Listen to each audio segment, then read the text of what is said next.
Hello YouTube! Today we're going to present about industry-related accidents that happen in the Middle East. The presenter for today will be yours truly, Daniel, Shazwana, and Fatia. Before I start our presentation, please subscribe and turn on the notification bell icon to not miss any updates on our channel. Before we begin any further, I would like to start this presentation with the introduction of the team member. We have the presentation team that includes Nur Shazwana, Siti Fatia, and myself, Ahmad Daniel. And for the report team that consists of 4 members, which is Shazwi, Janting, Amal Bazila, and Yasmin Ayman, as shown in the following slides.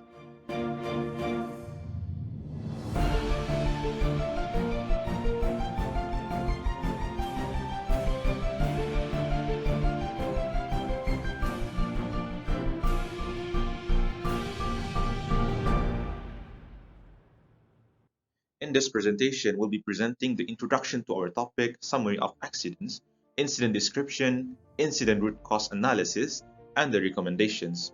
As for the references, it will be linked in the description below. Next, we will start with the introduction.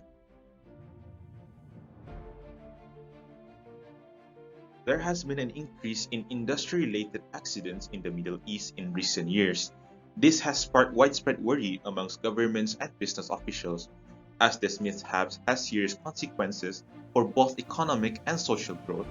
This presentation will look at some of the region's most famous accidents and examine their ramifications. Next, I will pass the floor to Shazwana to explain the next part. Thank you, Daniel. Next, I would like to discuss about frequency of accidents classified. From our findings, 28.6% are of construction work related, where at least 60 casualties were reported and around 600 workers and public were injured. Meanwhile, industrial related to explosion were found to have the same frequency as the construction incidents that are recorded with 300 casualties and a staggering 7,000 people were injured.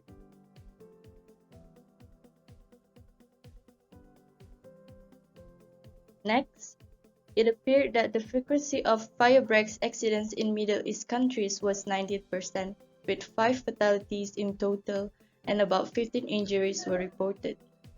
Moreover, gas leaks has 14.3% total accidents with 13 casualties and 740 workers were injured. Lastly, factory accidents that carried the lowest frequency of 9.5% were discovered, and it is reported that there are 30 deaths with approximately 20 injuries.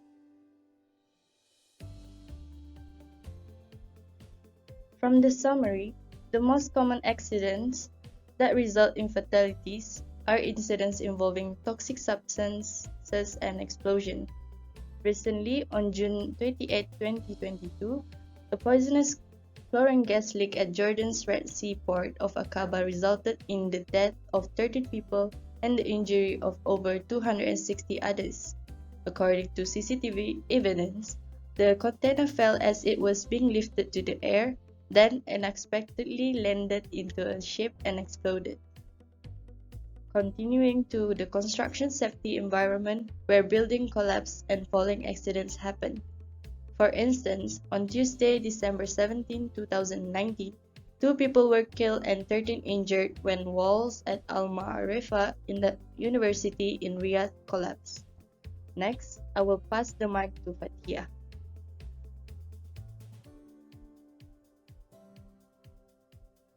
Okay, thank you, Shazwana. So next, we're moving on to root cause analysis. Due to the characteristics of hazardous substance such as flammability, explosiveness, and toxicity, improper storage of such substances may have a significant impact on people's health, cause damage to and or destruction of buildings, industrial and infrastructure facilities, and pollute the ground, surface water, and groundwater. One of the examples is the Beirut explosion that caused by the improperly stored ammonium nitrate. Moreover, analysis of previous major accidents involving hazardous substances revealed that they were mainly caused by human, technical, and organizational errors in industrial sites, most commonly The accident was due to a combination of the employee's improper actions and the failure of the processing or safety equipment to operate correctly. Occupational accidents and injuries may result from a lack of knowledge and expertise, defective machinery, inadequate training, a lack of personal protective equipment, which is PPE, and a lack of a safety and health supervisor, or a dangerous working environment. So next we move on to recommendations. The recommended procedures for reducing the causes of accidents and injuries can include a variety of administrative and safety measures that must be implemented effectively. First of all employers must respect their employees' basic rights, including their workplace safety. Second, the employer is responsible for providing the required personal protective equipment and ensuring its continued use, as well as training workers in its proper use. Any incident or injury should be reported and recorded as accurately as possible by the safety and health supervisor or officer. Workers must undergo periodic medical examinations to ensure that their physical condition and abilities are suitable and sufficient for the demands placed on them by their employer. Next, the employer is required to hire qualified and certified safety and health supervisors at his workplaces. A properly equipped and staffed workshop must be on site or nearby to perform all possible repairs and maintenance. The employer is ultimately responsible for ensuring that all equipment and machines on the job sites are in good working order. And also, the equipment and machines must also be replaced on time with new ones. Every worker must be properly qualified and practically trained for every task that is assigned to them. Continuous on-the-job training about workplace safety and occupational hazards should be part of every worker's arsenal. The employer and the safety supervisor should ensure that the required safety warning signs about potential hazard on the job sites are installed in each unit. So that's it for recommendation and root cause analysis. That is all for the presentation of the industry-related accidents in the Middle East.